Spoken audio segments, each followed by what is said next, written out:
Bon, bien, bonjour à tout le monde. Nous sommes très heureux d'accueillir Sylvie Lasserre, avec qui nous sommes en connexion euh, avec la Turquie, donc, puisqu'elle elle réside en Turquie. Et on va présenter donc ce soir son livre Le ciel et la marmite, de ses travaux qu'elle a fait sur les femmes chamanes d'Asie centrale. Donc, elle a publié ce livre dont vous voyez sur l'écran d'ailleurs, par ailleurs, la jaquette. Et donc, elle va maintenant nous présenter la préparation de son travail. Euh, Ensuite, on passera un film qui sera un extrait de ses travaux. Et ensuite, on fera des questions-réponses. Voilà. Sylvie, on te donne la parole. Alors, juste pour rappel, ces travaux ont été effectués dans le cadre de mon diplôme de l'EPHE que j'ai soutenu en 2019. Et le travail a été publié dans la collection Terre humaine chez Plomb.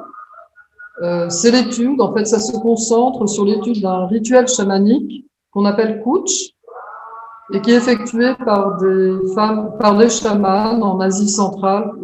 Et on appelle ces chamans Barchi. Voilà. Alors, pour vous situer le terrain avant d'attaquer le film, le terrain s'est effectué en deux temps, en 2015, en 2008, pardon, en Ouzbékistan, chez une seconde, je cherche le pointeur, voilà. Donc le premier terrain s'est déroulé en Ouzbékistan en 2008, chez la Barchi, la chamane Mayram, qu'on ne verra pas dans le film, parce qu'en fait le film ne concerne que le second terrain, qui s'est déroulé en 2015 au Tadjikistan, chez la chamane Mavlouda. En fait, elle a un autre nom, mais il faut l'appeler Mavlouda parce que ce film ne doit pas être montré en dehors d'Internet, ne doit pas être montré sur Internet. En fait, là, on peut parce qu'on est en petit comité et que c'est dans une durée de temps limitée, mais elle risque beaucoup. En fait, elle risque la prison. Son activité a été interdite il y a quelques années. Et bon, elle continue parce qu'elle a eu des permissions spéciales ou je ne sais quoi. Mais enfin, elle m'a demandé de ne pas diffuser ça sur Internet. Ensuite, pour vous préciser le terrain, voilà. Ça s'est déroulé ici. Donc ça, c'est l'Ouzbékistan, ça, le Tadjikistan. Et grosso modo, entre Khoujand et Samarkand. Et les deux villes où j'ai travaillé, donc chacune de part et d'autre de la frontière, sont distantes à peu près enfin les fermes des deux chamans sont distantes d'une dizaine de kilomètres. Donc à pied on pourrait y aller, mais les frontières sont hermétiques. Donc enfin c'est un tout, c'est un continuum culturel, géographique. Et ce qui est d'ailleurs intéressant, c'est que ça se trouve à l'emplacement de l'ancien royaume d'Ustru Shana, qui était un royaume zoroastrien. Donc, on trouve encore des traces de zoroastrisme, dans ce rituel qui est syncrétique. On trouve de l'islam, du chamanisme et du zoroastrisme. Voilà. Donc, je vous propose... oui, donc ce film dure 30 minutes. Il donne un aperçu de ce qu'est la vie de cette chamane Mavlouda. C'est à peu près la vie de toutes les Barchi et les femmes, les villageoises de la région. J'ai également tourné, j'ai défini des rituels intégrales, mais bon, je pense que ce serait pas intéressant pour vous de les voir. C'est long, c'est laborieux à regarder. Donc là, voilà, vous avez un petit condensé en 30 minutes du second terrain. Donc, je pense qu'on peut y aller. Attendez. Puisque la chamane risque des problèmes, le film ne peut pas être mis sur Internet. Donc, nous avons opté pour la solution d'envoyer le lien aux personnes connectées maintenant, c'est-à-dire Marcel, Brigitte, Françoise et Sydney. Donc, on vous envoie, vous allez voir dans le chat, vous avez deux liens. c'est la même chose. Il y a un lien qui a un code, un autre lien qui est sans code. Vous pouvez vous déconnecter de Zoom. Alors, excuse-moi, Adrien. Oui. Si d'autres personnes plus tard veulent voir le film, qu'ils me contactent directement, je leur enverrai un mot de passe, ils le regarderont et je changerai le mot de passe. Absolument, on fait comme ça. Hein. En tout cas, pour ceux qui regardent le film maintenant, on va cliquer tout sur le lien et on revient, ça dure une demi-heure. On revient dans une demi-heure.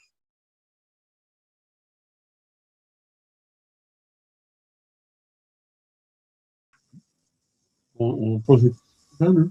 Bon, tu as des commentaires à faire, Sylvie, avant qu'on te pose des questions? Tu veux développer un peu J'ai préparé une présentation, mais qui est Vas-y. longue. Je sais pas si je dois tout présenter parce que bon, je vais vous parler du. Attends, il faut que je remette ma présentation. Où est-ce qu'elle est? Peut-être qu'il y a des questions déjà sur le film. Sylvie, tu crois pas qu'on devrait Peut-être, comme vous préférez. Si vous avez des questions, que vous préférez les poser avant la présentation, pourquoi pas? Déjà, il y a un problème qui est assez récurrent dans le film, mais dont tu parles beaucoup dans le livre également. C'est cette évacuation par vomissement, par eau et autres, de toutes ces choses un peu peut-être pas maléfiques, mais enfin un peu désagréables. Ça correspond à quoi, cette évacuation de... Parce que j'ai posé la question, par exemple, à Adrien, qui était chez Chepang pour des rituels chamaniques, et peut-être que Brigitte aurait également des commentaires à nous faire sur le sujet chez Pamang. Est-ce que ces rituels dans l'Himalaya de roter ou de vomir pour évacuer des choses durant les rituels? Roter, bailler, vomir. Alors, j'en parle plus tard dans la présentation, François. D'accord. Je l'explique, je l'analyse. Enfin, D'accord. Ok, parfait. On passe à une autre question éventuellement alors. ouais. Brigitte? Oui, vous m'entendez? Ah oui. Moi, Oui. moi, j'ai jamais observé de vomissement, mais en revanche, j'ai observé très très fréquemment que les assistants étaient tous en train de trembler lorsque le chaman faisait sa cure. Voilà, ça c'est vraiment quelque chose de En très... train de trembler? Oui, c'est-à-dire que lorsque le chaman commence à chanter avec son tambour et au début de sa transe, les autres assistants se mettent aussi, ils sont assis et ils se mettent aussi à trembler. Ça je l'ai vu sans arrêt. Ah oui. Et là, vous l'avez vu dans le film? Parce que j'ai pas Oui, remarqué. oui, les femmes, oui, bien sûr, on a vu les femmes elles se mettaient à pleurer. Ah oui, à la oui, première oui. séquence. Ça m'a frappé. Ouais. Ça, c'était très frappant. Et puis après, on Ça, voyait. j'expliquerai pourquoi elle pleure. Oui, il y a il y a pas Mais mal là, d'éléments. bizarrement, Il y a pas mal ces d'éléments. chamans ne montrent pas de transe, en fait. Mais on sait très bien qu'on peut être chaman sans transe, etc. Cela dit, elles sont quand même en communication avec les êtres du monde invisible. Oui, Ça, c'est juste une remarque. il y a pas mal d'éléments aussi qui sont qui sont à rapprocher des pratiques chamaniques en Himalaya. Là, le chaman qui joue derrière le patient, on retrouve aussi ça assez généralement en Himalaya. La bougie, on voit des bougies sur la tête avec des gestes rituels autour de la bougie. Ça aussi, ce sont des gestes qui sont assez récurrents un peu partout. Récupérer le sang du sacrifice du bouc, je crois que c'est un bouc. Ouais. C'est un peu plus gros qu'une Ouais, chèvre. ouais. Ça aussi. En revanche, ce qui est très étonnant, c'est l'absence des hommes. Alors, on voit bien que les hommes ne sont pas chamans, mais les hommes n'ont pas le droit non plus d'assister à ces. Alors là, je vais te répondre tout de suite parce que j'en parle pas. En fait, dans le rituel du Kutch, de nos jours, c'est aux trois quarts, dans les trois quarts des cas, ce sont des femmes. Mais on a aussi des rituels avec des hommes. Il y a aussi des barchis masculins. Par exemple, le maître de Mayeram, qu'on voit ici sur la photo, c'était un homme qui était un grand ami d'ailleurs de Mavlouda, pardon. Donc il y a des hommes. J'ai assisté, en fait, au total, j'ai assisté à 4 Kutch, et dont un était fait pour renouveler les pouvoirs d'un homme barchi. Donc, et là, l'assistance était mixte. Mais moi, les coachs qui m'intéressaient, c'était les coachs féminins, parce que ça traite de questions féminines, en fait. Enfin, bon, alors là, pareil, je vais en parler un peu plus tard dans ma présentation. Donc, il y a des coachs avec des hommes. Oui. Il y a des barchi hommes, et il y a des coachs avec des hommes, et mixtes également. Bon, vous voulez que je commence? Vas-y. Juste, est-ce que tu peux nous redire pourquoi ce film, pourquoi c'est interdit de pratiquer? Alors, je ne sais pas si tu vas en parler, et pourquoi cette femme est en danger si on en parle trop, si on communique trop. Disons que en Ouzbékistan, c'est permis, donc on voit Mayram, elle est sur la couverture du livre, etc. Mais au Tadjikistan, ça a été interdit. Alors, on m'a expliqué et en fait, ça a été interdit 2 mois avant que j'arrive sur mon terrain. Donc, toutes les portes auxquelles je frappais, on me disait non, on a arrêté, on fait plus. Ils ont eu vraiment peur. Et ils ont reçu les visites de gens de l'État, je pense, qui leur ont dit qu'il fallait arrêter. Donc, Mavlouda, elle a dit, mais non, c'est insensé, il faut que je continue, je suis là pour aider les gens ont besoin de moi. Donc, elle est allée voir l'équivalent du préfet sur place, enfin, là-bas, et elle lui a dit, écoutez, moi, je peux pas. D'ailleurs, si j'arrête de jouer du tambour, je meurs, il faudra que vous preniez ma place, enfin, c'est pas possible. Et finalement, elle a obtenu une autorisation d'exercer en tant que hakim. Donc, le hakim, je ne sais pas si vous connaissez, c'est différent du barchi. Il travaille c'est un peu de la médecine traditionnelle, avec des plantes.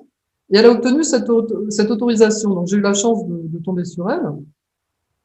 Et elle exerce. Mais enfin, elle ne veut quand même pas être sur Internet. Elle ne veut pas que sa photo soit dans le livre, etc. Même si elle était vraiment très contente que le livre soit sorti, que voilà, que je parle d'elle, que j'ai étudié son art. Mais il paraît qu'il risque 5 ans de prison si on sait qu'ils font des coachs. Donc, alors pour quelle raison, je sais pas, soit c'est pour contrôler parce que ça échappe au contrôle du gouvernement.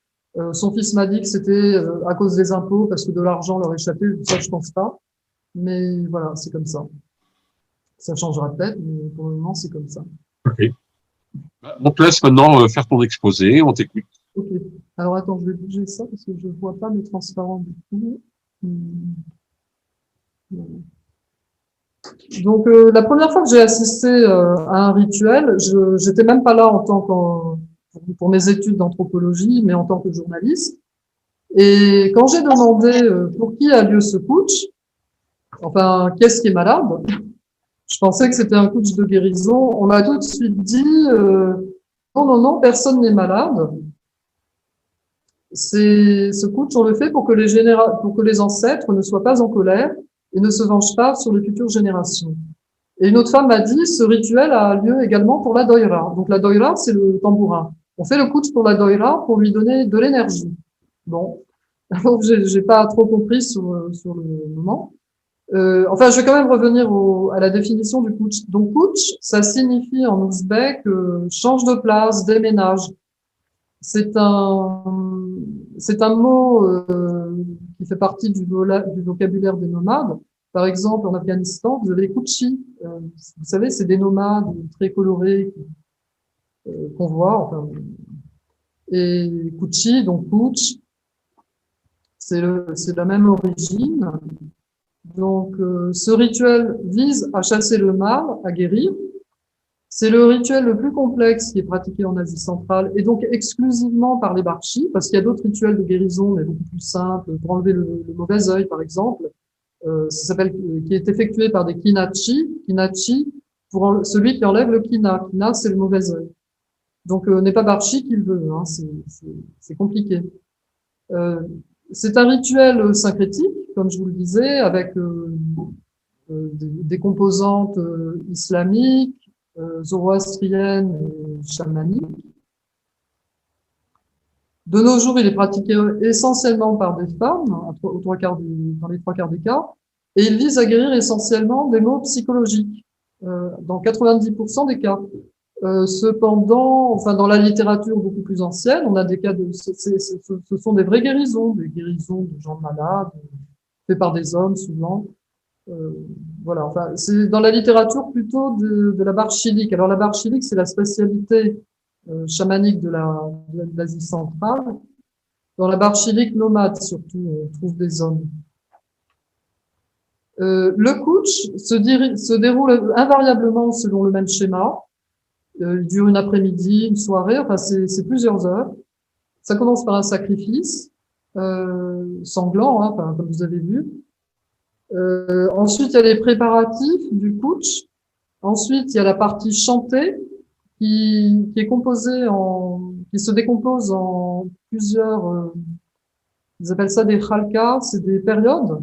Donc, il y en a de 3 à 7 selon la difficulté du mal à traiter. Ces khalkas sont intercalés de zikr, alors enfin de pseudo-zikr. À ce moment-là, on voit les femmes se lever, comme vous avez vu dans le film. Elles tournent plus ou moins en rond. Donc, c'est ce que j'appelle le pseudo-zikr. Et il y a également des moments de divination. Vous avez vu, par exemple, quand Mavlouda agite son tambourin et parle, elle dit des choses à la jeune fille qui pleure. Donc ça, c'est un moment de divination. Voilà. Alors ensuite,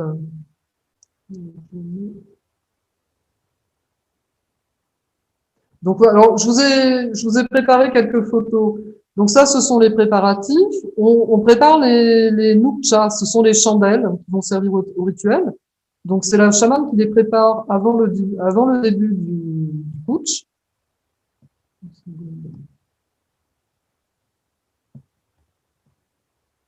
Voilà. Là, on dépaisse l'animal sous les directives de la barchi. Et c'est l'animal qu'on va mettre à cuire lors des préparatifs également.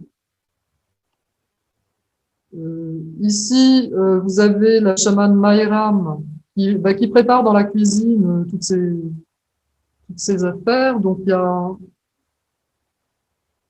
y a là, elle est en train de préparer des boules de pâte avec de la cendre et de la farine. Donc, elle a récolté la cendre dans le four. Elle met de l'eau pour faire des boules de pâte. Elle en fait 3. Et là, elle a préparé donc les nukchas, les chandelles. Il y a un tas de 9, un tas de 41. Alors, les 41 correspondent à ce qu'ils appellent les chiltans, ce sont les 40. En fait, leur nom, c'est les 40. Ce sont des fées, des saints, enfin, ce sont des êtres du monde invisible qui vont intercéder pendant le chant. Et 9 pour les ancêtres. Les ancêtres aussi, on les appelle dans le chant, pendant le chant, pour intercéder en faveur pour la guérison. Voilà, là, c'est les poumons. Je ne sais pas d'ailleurs à quoi ils servent. Et là, Maïlam est en train de mettre de l'huile sur les bougies. Là, donc tout ça, c'est les photos que j'ai prises pendant le putsch de Maïram, donc on peut montrer. C'est ce qu'on appelle les surpala. Donc, ce sont les 41 mets et objets différents qu'on va mettre sur la surpa, donc la nappe blanche, pour le putsch. Donc, il y a 41 mets et objets. Ce qui est très important, ça correspond aux 41 chiltan, donc les 41 saints. Là, à nouveau, vous avez une vue de la surpa quand elle est prête, où il y a une louche. Donc, une louche, c'est assez zoroastrien. Des céréales, du pain, des fruits. Donc, on est vraiment dans un monde agricole. Voilà, donc les 41 mets différents pour les chiltan, donc les 41. Chiltan, ça veut dire 41 dans les langues perses. Ensuite, la partie chantée, donc ça commence, on allume les chandelles, la barchi se met derrière la patiente et commence le chant. Ça, c'est un moment de zikr que vous voyez. Là, voilà, bon, beaucoup d'émotions se jouent parce que il se passe des choses. Là, en l'occurrence, c'est la mère de cette jeune femme qui est la patiente qui lui parle par cette femme, via cette femme qui est Kolbin. Donc, ça veut dire qu'elle est voyante. Donc, voilà, elle parle à cette jeune fille qui pleure. Ça, c'est le repas rituel. Donc, à la fin, une fois que le rituel est terminé, on découpe le mouton qui a cuit pendant le rituel, et on mange. Voilà. Alors, maintenant, les voix du chant.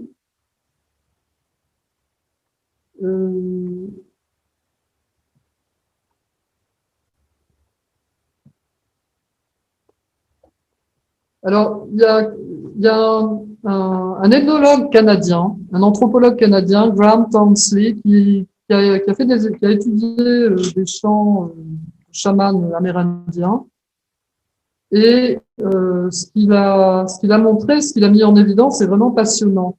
Et notamment, bon, il explique que chez ces peuples, je crois que c'est chez les Yaminawa, il me semble. Je confonds avec le, c'est dans le livre, hein, tout ça. Le chaman, il explique que le chaman est un chasseur, son champ est le sentier sur lequel il avance. Donc tout ça, c'est pas lui qui l'invente, c'est un chaman qui lui a dit. Durant son chant, le chaman avance sur une route allégorique au cours de laquelle il négocie avec les entités du monde invisible. Donc le chemin et le chant, au bout duquel, et le barchi fait pareil, hein, c'est pour ça que je veux. Donc le chemin et le chant, au bout duquel la barchi doit trouver le remède ou le dénouement. Et au cours de ce chant, donc de ce voyage, elle négocie en permanence avec une centaine d'entités du monde invisible qui proviennent de différentes religions, si on peut dire. Elle s'adresse aux fées, aux ogres, donc ça c'est plutôt chamanique, si on peut dire, aux saints. Alors elle fait appel à plusieurs saints du Coran, notamment, non, enfin ça j'en parlerai plus tard. Enfin voilà, il y a des fées, des ogres, il y a les Chiltams qu'on a vus, donc les 40, il y a des soldats, les Lashkars, enfin voilà, il y a tout un monde incroyable, impressionnant d'entités. Des ennemis arrivent, se battent, enfin elle doit se battre avec eux, elle appelle à son secours les bons esprits, ses alliés, elle s'est fait des alliés, et c'est un peu le déroulement du chant.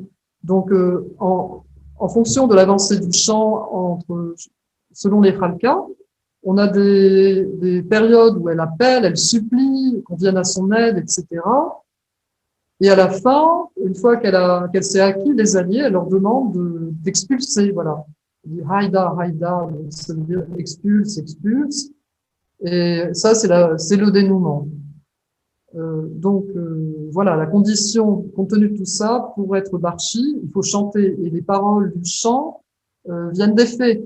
Même les paroles, elles implorent les fées de leur donner les paroles. Donc en tout cas, ce qui est clair, ce qui est sûr, c'est qu'on ne peut pas être barchi si on ne sait pas jouer de la doïra. Alors une parenthèse, je ne vais pas tout vous expliquer, mais enfin une parenthèse, c'est que par exemple, toutes les deux ont su moi, François, je dois y aller. Vous m'entendez? Je dois y aller, excusez-moi. Bonne soirée à tout le monde. Bonne soirée. Au revoir. Marcel. Bonne soirée, Marcel. À bientôt. Oui, donc les deux ont appris à jouer de la doïra pendant une retraite durant laquelle elles sont devenues barchi. Mais d'autres femmes ont fait des retraites, n'ont jamais pu prendre la doïra, n'ont jamais pu jouer. Donc c'est vraiment, il faut quand même, ça se fait avec l'aide, avec l'assistance des êtres du monde invisible en fait. Et Mavlouda, par exemple, explique ça, quand elle est devenue chamane, elle a vu des petits êtres, des petits lutins pendant sa retraite, qui essayaient de lui attraper sa doïra, enfin voilà. Alors, pour avoir des alliés, il faut quand même les soigner. C'est la raison pour laquelle Mavlouda régulièrement se rend sur les mazars des saints qu'elle aime, qu'elle affectionne particulièrement, qui sont puissants, et leur offre des prières. Donc, on l'a vu dans le film, et ça dure très longtemps. Quand elle va, par exemple, le grand mazar sur lequel on l'a vu, c'est celui de Moula Bobojan, elle l'appelle. C'est un grand guerrier apparemment, enfin, un être qui a vraiment vécu. Et sa prière, ça dure 1 heure. Donc toute la visite au total dure 1 heure. Et elle s'y rend régulièrement. Et ce Moula Bobojon, elle l'appelle régulièrement dans ses chants. Donc, ce qu'elle m'expliquait, c'est que les défunts ont besoin de nos prières, c'est leur nourriture, nous devons les contenter. Et si elle ne faisait pas ça, de toute façon, elle ne pourrait pas être Barchi, elle ne pourrait pas guérir les gens, parce que Moula Bobojon, elle l'appelle régulièrement dans son chant. Voilà, bon, ça j'en ai parlé. Alors, il y a deux choses, deux objets rituels importants dans la barre chilique, c'est le tambourin et la nappe. Le tambourin, bon, on sait, enfin, dans le chamanisme, même le chamanisme sibérien, mongol, etc., tout le monde dit que le tambour n'est pas seulement le tambour, ça peut être un instrument à cordes, ça peut être c'est le destrier du chaman. C'est son cheval, enfin son cheval ou autre chose, qui lui permet de voyager dans le monde supérieur. C'est également un instrument divinatoire, grâce aux, vous voyez, grâce aux anneaux à l'intérieur. Ça s'appelle également des halkas d'ailleurs. Voilà, c'est par eux qu'on arrive à faire de la divination. Et bon, la doïra est indispensable de chaman. C'est également, ça, tout le monde s'accorde à le dire, c'est une extension du corps du chaman. C'est pas, c'est presque un être vivant. Enfin, je le considère comme un être vivant. Et d'ailleurs, dans les cérémonies d'intronisation pour devenir barchi, on enduit la doïra de sang. Voilà. Et on va voir plus tard. Là, notamment, Mavlouda lui donnait du pain. Lors du repas rituel, elle lui donnait du pain. Elle m'a dit, c'est sa nourriture, elle aussi, elle y a droit comme tout le monde. Donc ça, c'est la sulpa, l'ana. Elle aussi, comme la doïra, elle est ronde en matériaux végétal. Donc ça, c'est une peau de mouton qui est couverte de farine. Et elle est entourée de coton, d'une matière végétale. Donc c'est vraiment un pendant à la doïra qui, elle également, est en peau et cerclée d'une matière végétale. Autre analogie, on a les 41 anneaux de la doïra qui font pendant. Donc ça, c'est des illustrations chez une autre chamane. Mais la sulpa, quand elle est utilisée pour le rituel, elle a 41 mets. Donc on a vraiment un pendant entre les 41 anneaux et les 41 sulpas là, les mets, les 41 mets de la nappe de rituel. Alors, la nappe de rituel, en fait, elle peut être considérée comme une piste d'atterrissage pour les êtres du monde invisible. C'est en quelque sorte leur porte d'entrée. Et un jour, en fait, on dit également, pour dire kutch, faire un kutch, on dit ouvrir la sulpa. C'est équivalent. Et un jour, Mavlouda me disait, j'ai ouvert la sulpa, et elle a fait le geste en même temps, de haut en bas, pour me montrer que les êtres du monde invisible descendaient et se posaient sur la sulpa. Vous comprendrez plus loin pourquoi je passe par là. Alors, il y a également quelque chose d'important, c'est ce sang. Le sang doit couler, toutes les femmes disent le sang doit couler, peu importe ce que vous donnez, mais le sang doit couler. Chez les Tungus, par exemple, ce qu'on appelle la route du sang, ça fait référence au mouvement des femmes d'un clan à l'autre. Et ce qui importe, c'est de faire couler le sang, donc au sens propre par l'égorgement, et au sens figuré, donc à travers la lignée des femmes. Donc là, on voit Mayra enduit de sang sa patiente. Alors évidemment, le sang, on donne du sang, on donne un mouton pour éviter de donner un être vivant. Hein. C'est aussi une substitution. Voilà. Ça, c'est bon. Vous m'entendez?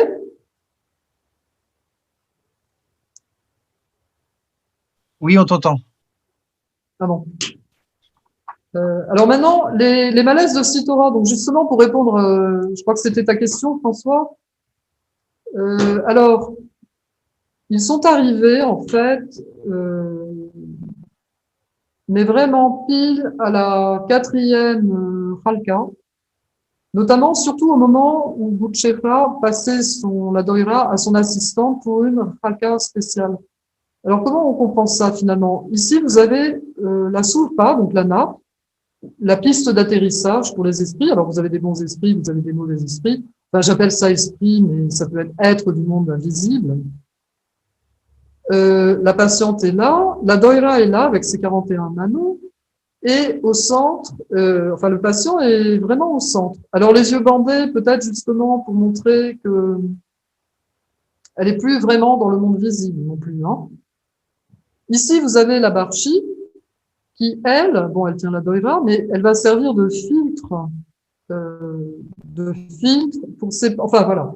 Donc les esprits arrivent, se posent sur la nappe, se nourrissent d'eau, de tous leurs élixirs, tout ce qui leur fait plaisir.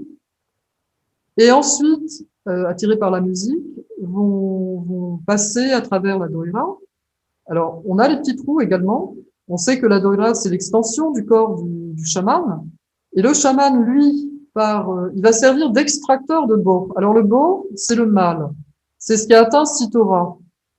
Le chaman, le barchi, lui, il a l'habitude, il a l'expérience. Donc, il évacue tout ça par des rots et par des bâillements. Et ça prend beaucoup ça demande beaucoup d'énergie, beaucoup de concentration, parce que son corps, on a vu dans le film, son corps est entièrement dédié à ça.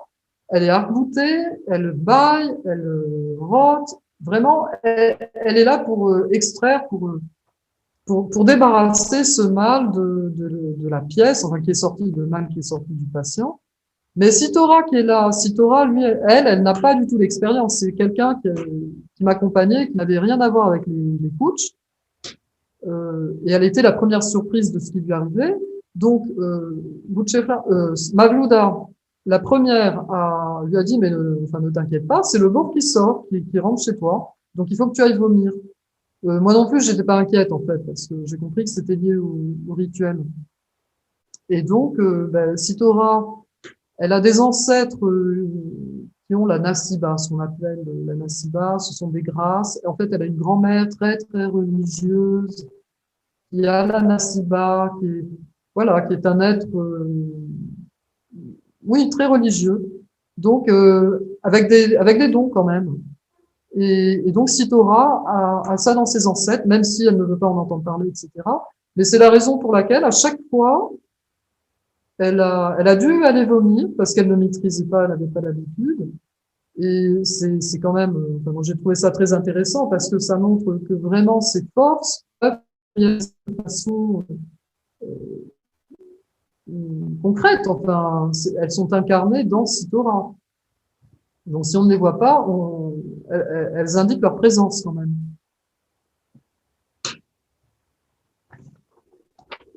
François, est-ce que tu as d'autres questions par rapport à ça pendant qu'on y est?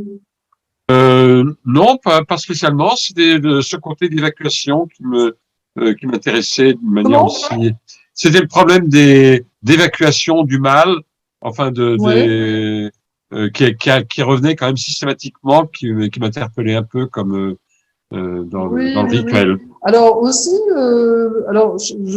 Charles Stepanov, qui était mon directeur de mémoire, il avait fait une thèse il montrait dans sa thèse que le corps du chaman, c'est un corps conducteur, un corps troué. Euh, et typiquement, c'est ce à quoi on assiste. Il y a les bâillements, les rots, les vomissements. La doïra, elle est trouée. Enfin, voilà. Ça sert à évacuer tous ces flux, etc. Alors maintenant, pourquoi le ciel et la marmite? Je pense que vous vous êtes tous posé la question, ceux qui n'ont pas lu le livre. Alors, vous voyez, c'est quand même étonnant cette configuration. Je ne sais pas si vous avez vu ça en Himalaya. En tout cas, moi, ça m'a toujours étonné cette configuration comme ça.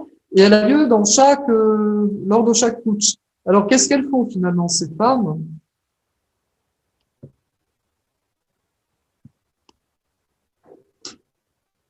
Euh, bon, alors, en guise d'explication, je me suis également inspirée des travaux d'une anthropologue qui a travaillé chez les Mongols, notamment chez les Dao, et qui avait trouvé des choses très intéressantes, et j'ai pu faire un parallèle.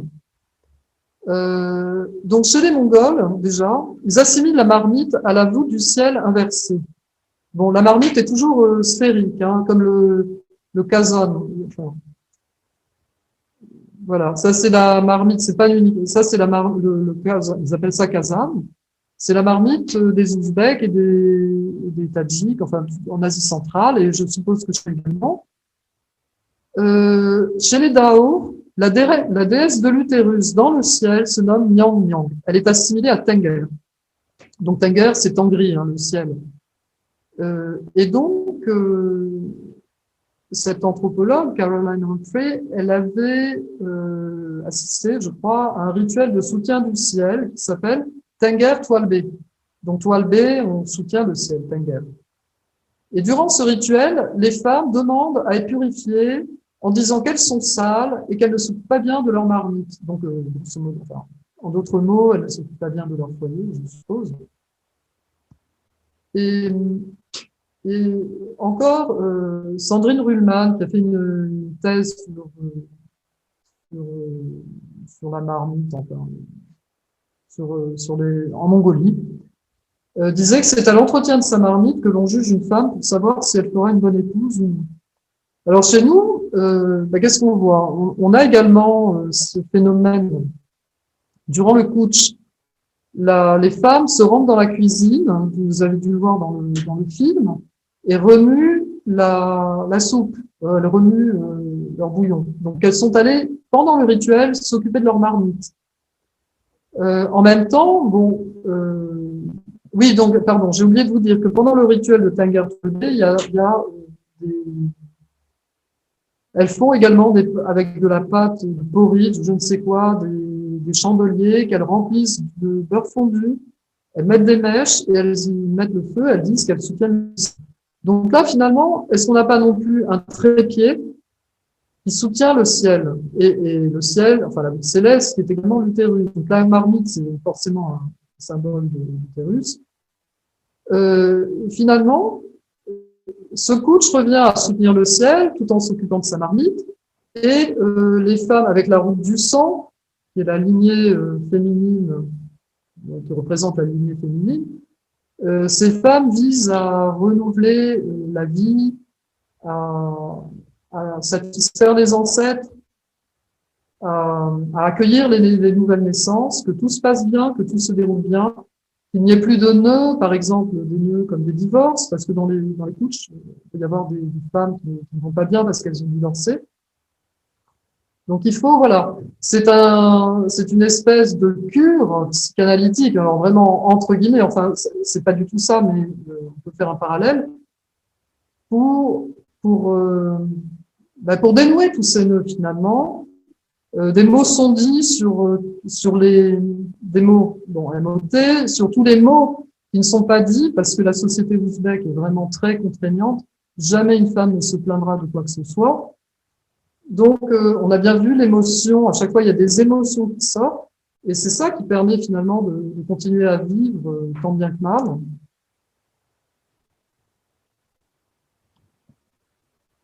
Voilà, donc là, je reviens sur la détresse de la bru. Qu'est-ce que je voulais dire à ce sujet? Non, ben c'est ça. En fait, pourquoi elle pleurait, c'est que ça se passait pendant le fol, donc pendant le moment de divination, et la Barchi était en train de lui dire, ils disent que, donc c'est ces êtres du monde invisible, ils disent que tu ne dois pas t'en faire, ils disent que ton bébé est guéri, c'est pas grave, tu auras encore une fille, mais sois heureuse avec ce que tu as.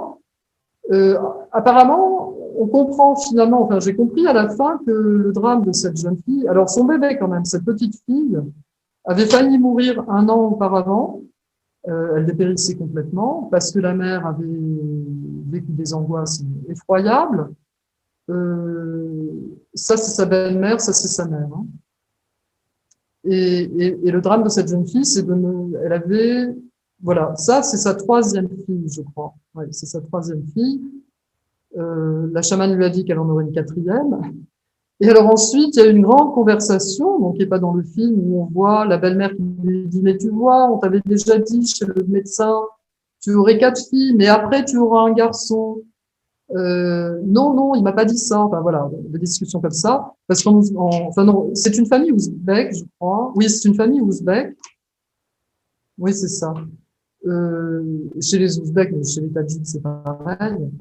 Ne pas avoir de garçon, c'est dramatique. La bru en Ouzbékistan, on appelle ça la kéline. Et les jeunes filles d'Ouzbékistan, d'Asie centrale, vous disent tout. La kéline, c'est une fois que tu te maries, tu deviens la boniche de ta belle-mère, parce que vient vivre chez la belle-mère. Plus rien ne lui appartient. Voilà, c'est vraiment la boniche de la belle-mère jusqu'à ce que la belle-mère meure et qu'elle devienne la chef de maison à son tour. Donc c'est très difficile d'être une femme en Asie centrale, enfin dans les villages. Il y en a qui, pour échapper à ça, enfin il n'y a pas qu'en Asie centrale, il y a au Pakistan, en Afghanistan, etc. Mais il y en a qui souffrent tellement, en général ça se passe bien quand on a une bonne belle-mère, etc., un bon mari, mais il y en a qui, pour échapper à ça, se suicident, se mettent s'enflamment, enfin s'immolent par le feu. C'est vraiment un carcan terrible et on ne peut jamais rien dire. Il faut toujours sourire, tout va bien. Donc finalement, ces couches sont vraiment une parenthèse dans le temps où on va pouvoir déverser le trop-plein de mal-être et mettre des mots sur les mots. Et donc enfin, bon ben là je l'ai déjà un peu dit, ce rituel pour moi c'est, outre sa fonction de guérison et d'ordination ou de consécration d'un chaman, c'est également un exutoire pour les femmes. D'ailleurs, ça leur fait quand même une parenthèse d'une après-midi dans la journée, c'est où elles se retrouvent entre amies, où elles mangent, où elles se font des cadeaux, etc. Donc, voilà, sous ce prétexte, elles peuvent quitter leur domicile. C'est un prétexte à donner à leur mari. Mais par exemple, la mère de la jeune fille, là, n'arrêtait pas de s'inquiéter, de dire allez, allez, on se dépêche, mon mari va me demander où j'étais, etc. En tout cas, ce coach permet aux femmes de supporter leur carcan physique et social. Et surtout, c'est également, pour moi, c'est un rituel de perpétuation de la vie qui caché, enfin les femmes l'ignorent. Les femmes s'occupent de leurs gamelles, de leur peau, elles défont des nœuds, elles retracent la route du sang et elles perpétuent la vie. Et d'ailleurs, cette photo, c'est un sous-ami. Donc, ce sont des tissus brodés qui servent à décorer les maisons en Ouzbékistan. Les sous-anis sont commencés à la naissance des petites filles. Elles sont faites par plusieurs femmes de la famille. Et quand la jeune fille devient, ensuite, c'est assemblée, bien sûr. Et on retrouve vraiment tous les symboles du renouveau de la vie, de l'éternité, les fleurs, etc. Voilà. Alors, cela dit, je pense que les femmes qui font leur rituel ne sont pas conscientes de tout ça. Elles font ça pour aller mieux et c'est un gros investissement. Et ça, j'en ai pas parlé, c'est un gros investissement financier puisqu'elles achètent un mouton. Voilà, je crois que c'est tout, c'est fini. Je vous remercie.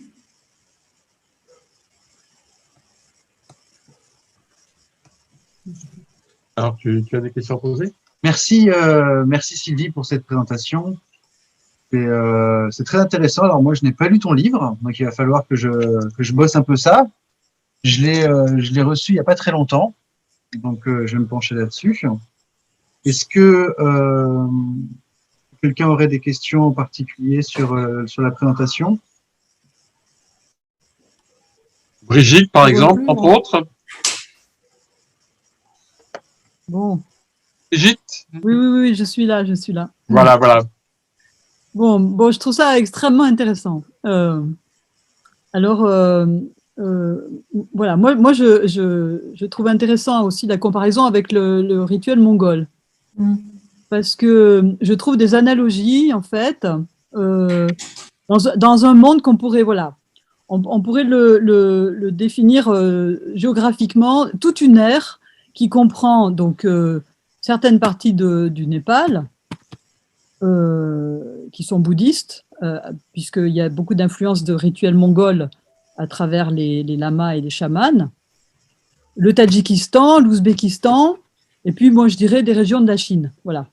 Et les analogies que je vois, c'est en particulier d'un point de vue cosmologique, c'est le rapport que qui existe donc entre des rituels qui sont destinés aux femmes spécifiquement, et qui, alors dans les cosmologies, moi je trouve dans l'Himalaya, il y a des personnages qui m'intéressent énormément, c'est ce qu'on appelle les mamo betong, c'est-à-dire ce sont des divinités pour les femmes qui sont aussi bien représentées sur les tankas, les peintures bouddhistes, et qui sont très présentes dans les rituels locaux, destinés à tout ce qui est ce que vous avez décrit, la purification. Alors, moi, j'aime beaucoup le thème de la marmite parce que ça me fait penser exactement aux jarres en terre ou aux jarres, des jarres en métal, dans lesquels on enferme les mamos qui sont considérés comme responsables de tout ce que les femmes font de mauvais, égale quoi? Pollution physiologique, pollution de la naissance, pollution par le sang, etc. Donc, tous les rituels de purification des femmes, ça se fait à partir de viscères. Voilà. Or, les rituels des mamos, que moi j'ai beaucoup étudiés, on leur offre du sang d'une chèvre sauvage, qu'on fait couler, toujours en sa référence à Testard, Testard qui a beaucoup parlé de la question du sang qui jaillit ou au contraire le sang qui coule vers le bas. Donc les femmes ne peuvent pas faire jaillir le sang, il va vers la terre. Donc le sang d'une chèvre sert à faire écrire des formules d'exorcisme au Népal, donc pour purifier les actions mauvaises de ces mamos. Il y a le foyer qui est aussi le foyer qui est un tripode, vous l'avez décrit aussi. Donc le foyer, voilà, le foyer avec 3 pieds. Et là, il y a tout un ensemble de rituels de purification où chez les Tamangs, on détruit carrément le foyer. C'est les lamas qui vont entièrement détruire le foyer, qui vont le reconstruire ailleurs dans la maison. Ils vont faire des tas de purifications à la place du foyer. Pour quoi faire? Toujours pareil, pour nettoyer les pollutions physiologiques dues au sang cataménial. Et voilà. Et donc il y a tout un ensemble d'analogies. Alors, l'histoire de la marmite au ciel, ça c'est joli, mais ça me rappelle aussi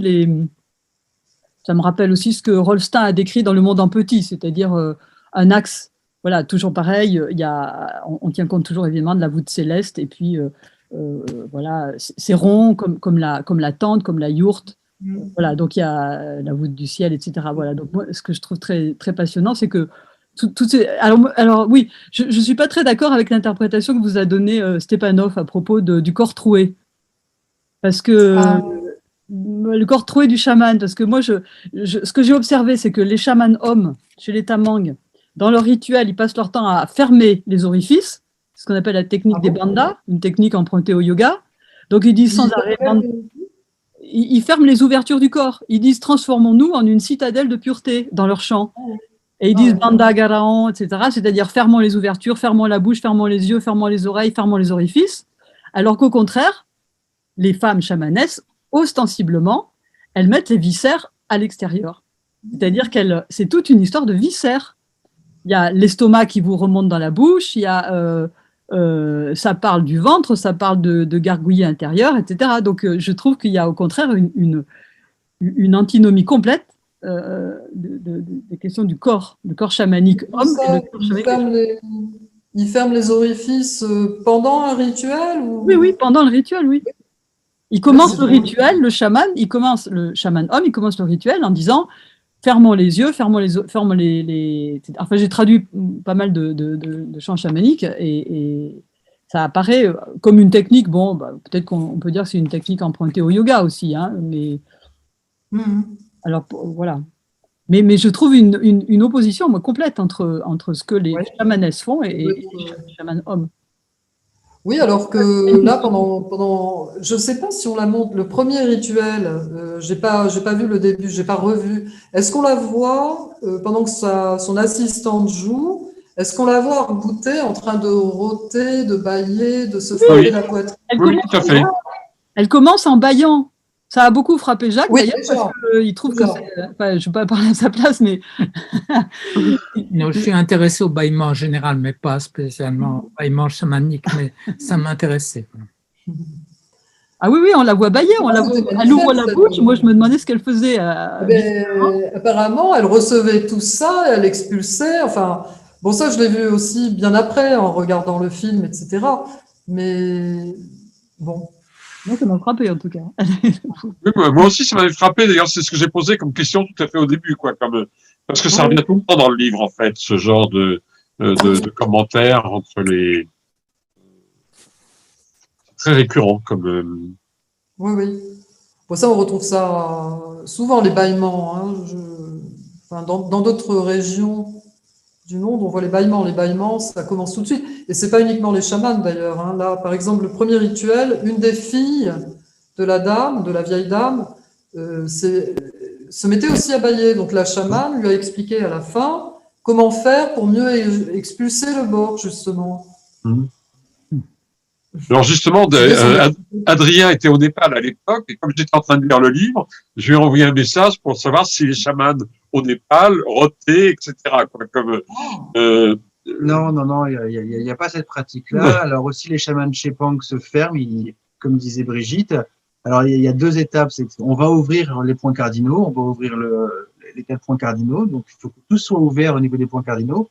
Mais en revanche, dans la protection du chaman, il va aussi, comme disait Brigitte, se fermer pour éviter les attaques Ah oui, d'accord. des autres mondes. Et tu parlais aussi, Sylvie, du voyage céleste. Mais qu'en est-il du voyage dans les mondes souterrains? Est-ce que tu as eu des informations par rapport à ça? En fait, si tu veux, quand tu vois le zikr, par exemple, elle tourne, parce que c'est vrai que, enfin, j'ai pas pu parler de tout, mais c'est vrai que le cercle, ça, c'est omniprésent, ça revient. Donc, elles font un zikr en sens inverse aux aiguilles d'une montre, antipolaire. Donc, ça vise à s'élever vers le ciel. Alors, je ne sais plus, je me souviens plus des conventions, mais par exemple, en Sibérie, chez les évêques, je crois, Alexandra Lavrier avait écrit quelque chose où le sens de rotation indique si tu descends ou si tu montes. Absolument. Tu as un sens, tu t'enfonces dans les tourbillons de la rivière ou tu montes dans les tourbillons de la tornade. Donc Charles Stepanov, dans son bouquin sur l'invisible, parle de chamans qui tournent d'un côté ou d'un autre, je ne me souviens plus, pour monter dans les mondes supérieurs ou descendre dans les mondes supérieurs. C'est aussi ces conventions-là. Et là, dans le zikr, que font les soufis finalement, parce que ça, c'est l'influence soufie, je pense qu'on retrouve. Elles tournent, donc elles tendent à s'élever, à se connecter avec les esprits du monde invisible également. Et alors, le monde des ancêtres. Dans la cérémonie que tu expliques, tu nous as fait la présentation avec donc il y a le chamanisme, il y a aussi l'islam, et il y a aussi la pratique zoroastrienne. Donc c'est par rapport au feu, mais on voit pas vraiment le feu dans les images que tu montres. C'est quoi le lien en fait? Comment tu pourrais nous expliquer ça? Le feu, on le retrouve un peu partout, hein, donc je pense que c'est pas propre au zoroastrisme, même si, alors c'est vrai que depuis tout le temps, les spécialistes de la barre chilique disent que c'est la composante zoroastrienne. En fait, il y a beaucoup plus que ça. Par exemple, la soulfa, le terme de soulfa, ça veut dire nappe. Hein. Chez eux, en Ouzbékistan, c'est la nappe où on fait le pain, la nappe blanche. Et c'est également la nappe de rituel pour l'ordination et la consécration des chamans. Mais c'est également en Iran, ça veut dire également nappe hein, dans ces langues. En Iran, j'ai découvert un rituel qui s'appelle soulfa, souffler ou souffler. C'est la même chose. Et ça veut dire c'est un rituel qui se déroule, un rituel domestique fait par des femmes, qui se déroule autour de cette nappe. Elles mettent des mets Bon, il y a des grenades, mais on retrouve également un miroir, une louche, des éléments qu'on retrouve aussi sur la sulfa. Donc en fait, ce sont des rituels domestiques. Et il y a un chercheur, comment il s'appelle, Eric Phalippou, je crois, qui a écrit là-dessus. Et selon lui, ce rituel de la sulfa, de la soufré, c'est le pendant des rituels zoroastriens, des prêtres zoroastriens, c'est un monde masculin. Or, les femmes sont dans le monde domestique, dans la cuisine, elles font ça dans la cuisine. Et ce qui est frappant, par exemple, est-ce que vous avez vu la première image de... Donc c'est par rapport à la nappe, et ce serait par rapport. rapport. Quand on les voit dans la cuisine, pardon, excuse-moi,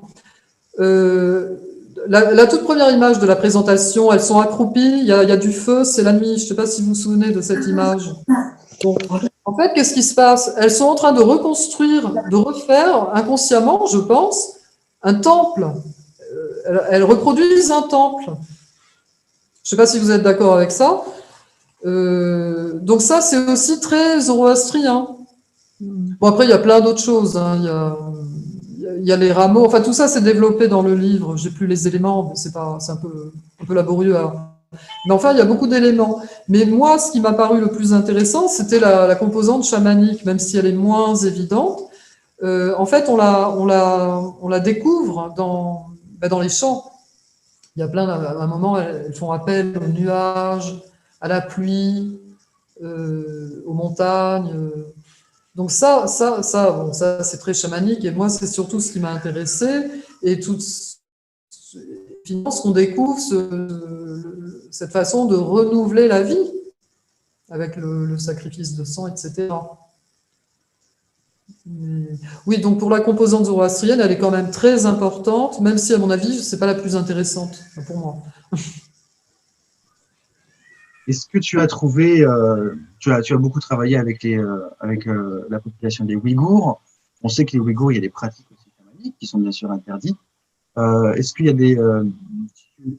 tu as fait ces deux terrains parce qu'il y avait des liens particuliers, des sujets, enfin, je sais pas, est-ce qu'il y a un lien entre ces deux terrains que tu as fait? Oui, complètement. Le Kutch, enfin le Barchi, ça c'est pareil, j'en parle aussi, mais il y a quelque chose, enfin bon, maintenant les Barchi ouïghours ne peuvent plus exercer, hein, on se doute bien que... Moi, le Barchi ouïghour que j'ai rencontré, on lui avait cassé son tambourin, on lui avait interdit d'exercer, donc c'est fini.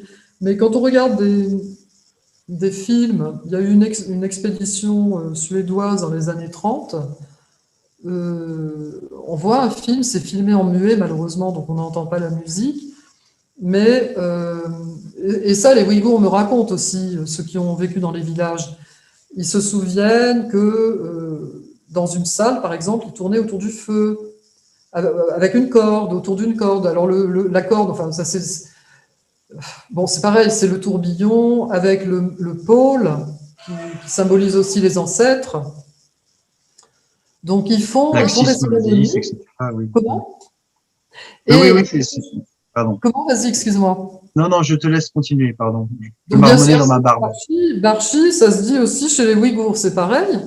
Et j'ai vu un film passionnant qui a été tourné par une équipe d'anthropologues hongrois, David Szomfaj-Kara. Ils sont allés justement un peu faire un peu un état des lieux de tous les Barchis dans toutes les régions d'Asie centrale. Et alors j'ai pu voir un film qu'il a tourné, c'est chez des Kirghizes du Xinjiang, enfin de la région ouïghour, donc des nomades qui étaient dans les montagnes. Alors c'est pareil, maintenant c'est fini tout ça, puisque avec la répression à laquelle on assiste. Mais donc ce film, ça se passe dans une yourte, parce que les Kirghizes sont des nomades. Pendant la cérémonie, il y a plein de personnes sous la yourte, et à un moment, alors, bon, le Barchi, lui, il joue du komuz. C'est un instrument à cordes, contrairement, parce que c'est dans le monde nomade, dans le monde sédentaire, c'est le tambourin.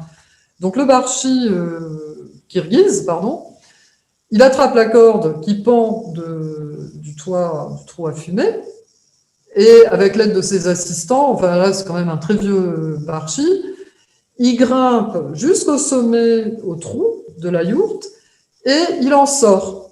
Enfin, il dépasse la tête ou les jambes, je ne sais plus. Et ensuite, il revient. Alors là, c'est passionnant parce que toutes les interprétations symboliques autour de ça. Et ça, je pense que c'est le rituel qui se déroulait il y a plusieurs centaines d'années parce que les Kirghizes de Chine, ce sont des Kirghizes qui ont fui le Kirghizistan à l'époque sous la répression de Nicolas II. Et donc, les Kirghizes de Chine ont gardé leurs vieilles traditions, les vieilles façons de parler, un peu comme les Canadiens qui parlent l'ancien français. Donc, eux, je pense que les kutchs se déroulaient comme ça autrefois chez les nomades et chez les sédentaires. Mais la région où j'ai étudié, c'est une région qui était nomade. Et quand on les voit faire leur zikr, est-ce qu'elles sont aussi en train de tourner autour du pôle, dans la yourte, quelque part, autour du foyer, autour de cet axe, de l'axe des ancêtres. Enfin, donc oui, c'est un tout, on en trouve au Kazakhstan, nomade, et dans le nord de l'Afghanistan, chez les Ouzbeks d'Afghanistan, il y a aussi des barchis. Chez les Tadjiks, c'est juste dans la région que j'ai étudiée, parce que sinon, non, c'est différent. Et c'est dans la région que j'ai étudiée, parce que c'est à la frontière de l'Ouzbékistan et qu'il y a des villages ouzbeks également. Chez les Turkmènes, je ne connais pas l'état de l'art. J'avais essayé de trouver des barchis au Turkménistan, et en fait, apparemment, il n'y en a pas. Les barchis là-bas sont des chanteurs, des bardes.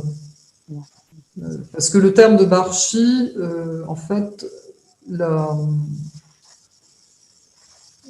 signification du terme barchi dépend des régions d'Asie centrale, et donc au Turkménistan, apparemment, ce sont des bardes, enfin, des chanteurs même, maintenant c'est des chanteurs. Mais alors pareil, pourquoi cette divergence de signification? C'est qu'à l'origine, le barde et le barchi, c'était la même chose. C'était un et un seul. Des Décorkoutes, c'est l'ancêtre des barchis d'Asie centrale. C'était un barde également. Enfin bon, là, voilà. Et les barchis, dans tous les lieux géographiques que tu as nommés, ont toujours le même tambour, la même morphologie du tambour? Non. Alors non. Chez les nomades, c'est le tambourin, la doïra, et chez les Kazakhs, les Kirghizes, chez les Kazakhs et les Kirghizes, c'est le komouz. Donc c'est une espèce un petit instrument à cordes, comme un petit violon, mais on tient pas comme un violon, on tient comme un petit violoncelle. Et chez les Ouïghours, c'est un tambourin. C'est la doïra. Il dit daf, mais bon, c'est la même chose. Et tu fais la différence entre le nomadisme, le chamanisme des nomades qui ont un instrument à cordes et les autres qui ont le tambour? Leur rituel diffère un peu. Ouais. Moi, j'ai étudié, donc c'est uniquement des sédentaires avec la doïra. Différence. Si tu veux, l'instrument chamanique, peu importe ce qu'il est, ça peut être un tambour, ça peut être une doïra, non, pardon, comment t'appelles ça? Un komouz, ça peut être une guimbarde. Alors la guimbarde, c'est très intéressant, ils appellent ça d'émir komouz. Oui, komouz de fer. Bon, voilà. C'est toujours l'instrument du chaman qui va lui servir de destrier, qui va lui servir à chanter. Enfin, la gamarde, je ne sais pas s'il peut chanter avec ça, mais c'est son instrument, c'est son destrier. Il n'y a pas de. Non, je vois pas de différence fondamentale. Après, les rituels sont un peu différents. Et puis, c'est ce que je vous disais, les chamans des communautés plutôt nomades étaient plutôt des hommes. Mais maintenant, bon, maintenant, par exemple, au Kazakhstan, on en trouve de moins en moins des chamans, et surtout on trouve des néo-chamans maintenant. Euh, J'avais vu des reportages sur une chamane kazakh, elle fait un peu n'importe quoi. Enfin, n'importe quoi, non. Elle a lancé un super business, elle attire, elle fait des stages, il y a tellement de monde qu'elle prend je sais pas moi, peut-être 20 personnes à la fois, elle les enterre dans un trou, elle leur verse le sang des animaux, enfin elle les maltraite complètement. Je pense qu'elle s'amuse beaucoup et qu'elle se fait beaucoup d'argent, mais je pense que c'est plus du tout du chamanisme. Oh, excusez-moi, j'ai une question, c'est très passionnant. Voilà, à propos du barchi. J'ai un postdoc, un étudiant qui a passé beaucoup d'années chez les Kirghizes, et là, il est en train de synthétiser, enfin, il va publier sa thèse, et il travaille actuellement, alors il a travaillé sur l'épopée de Manas, voilà. Ah. Alors justement, parmi tous les noms qui sont donnés aux chanteurs de l'épopée, moi je dis plus bardes parce que c'est des catégories fourre-tout qui, voilà. Ouais. Donc les chanteurs de Manas s'appellent les Manashis. Mais il se trouve qu'il a eu aussi des informations au Xinjiang, donc chez des anciens Kirghizes qui sont au Xinjiang, et là effectivement les noms changent et on parle des Barchis. Alors là, récemment, j'étais en train de relire son bouquin et il mentionne bien les Barchis comme étant des chanteurs de l'épopée de Manas. Chez les Kirghizes de Chine, hein? Oui, chez les Kirghizes de Chine. Ouais. Ce que vous dites, c'est très passionnant parce que récemment, on en reparlait, et puis ça a intéressé Jacques aussi, qui connaît l'étudiant en question, Julien Brûlé. Il me disait, mais dans le fond, peut-être que les chanteurs de Manas, enfin, avant, c'était de la trance. Chanter l'épopée, c'était de la trance. Bon, c'est des questions que j'ai posées moi-même au Kyrgyzstan.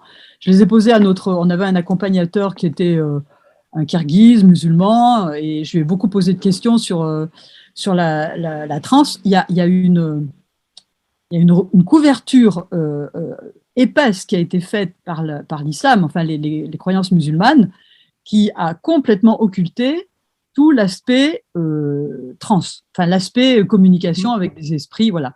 Et donc ils ont conservé au Kyrgyzstan uniquement. Alors moi j'ai assisté, ça dure longtemps dans les yourtes, les chants, l'épopée de Manas. Il y a beaucoup de variétés de chants. Et c'est pas du tout de la transe. Ils n'entrent pas en transe. N'empêche que au début du chant, ils commencent toujours par une sorte de mélopée, etc. Ils se mettent dans un état un état spécial, quoi. C'est-à-dire qu'ils se préparent à communiquer quand même. Voilà. Or, qu'est-ce que c'est l'épopée de Manas? Ce sont des chants épiques. Il y a des combats, il y a des mariages, il y a des enlèvements, il y a etc. C'est très mouvementé, quoi. Donc, je me demande si toutes ces catégories, tout ça, c'est une incitation moi, je dirais, à démolir aussi bien la catégorie de chaman que celle de barde. Tellement, chaque fois, on essaie toujours de trouver un élément structurant. Alors, c'est vrai que ce que vous avez décrit sur ça, c'est passionnant. Moi, je voudrais bien voir ce film hongrois. Ça, c'est passionnant. Ah oui. Ah oui, complètement. Ah oui, les anciens je l'analyse dans le livre, oui. Ah, mais ça, moi, je vous enverrai le lien si vous voulez. Ah ben volontiers, et puis je le dirai aussi à Julien Brûlé, parce que ça pourra le mettre sur des pistes. Ouais. Mais le chaman qui monte au sommet de la tente, alors là, ça rendrait raison à Rolstein, ça rendrait raison à des gens qui ont travaillé sur des documents dans les années 30 ou en Asie, et qui ont su intelligemment sortir des textes, des éléments voilà, qui parlent encore. Ah oui, non, et qui sort, enfin il sort. Ah oui, non, c'est complètement fou cette histoire. C'est génial, c'est vraiment génial. Et oui, j'ai eu la chance de voir ce film, donc je crois qu'il m'a renvoyé. Alors on voit pas tout, c'est pas complet, il y a juste le passage où il monte dans la yourte, mais enfin c'est déjà énorme. Et ça se pratiquait autrefois, peut-être chez les Kazakhs. Mais parce que ça fait penser aussi à l'histoire des premiers rois tibétains qui descendaient du ciel par la cornemuse, c'est-à-dire qu'il y a des éléments qui sont passés dans... enfin, on parle plus de lamaïsme, mais je trouve que c'est dommage parce que les pratiques des lamas, c'était vraiment lié comme ça.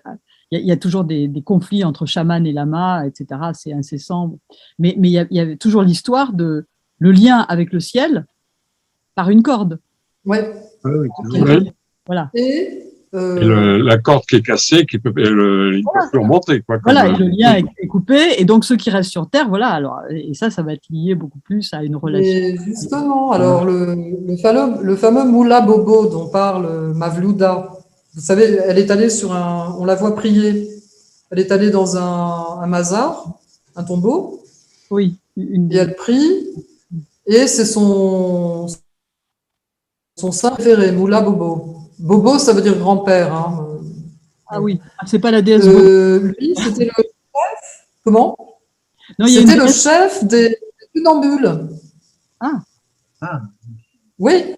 Et les piliers, alors ça, j'ai été très contente d'apprendre ça. Elle a fini par me dire, parce que je m'en doutais depuis longtemps, mais que les piliers, vous savez, du Darvaz, enfin justement du funambulisme, parce qu'on a en Asie centrale, on a des spectacles de funambules, donc ils sont tenus, ils se mettent dehors et ils montent des piquets comme ça, et voilà, le Dar. Ouais. Et elle m'a expliqué qu'autrefois, les gens tournaient autour pour faire des vœux.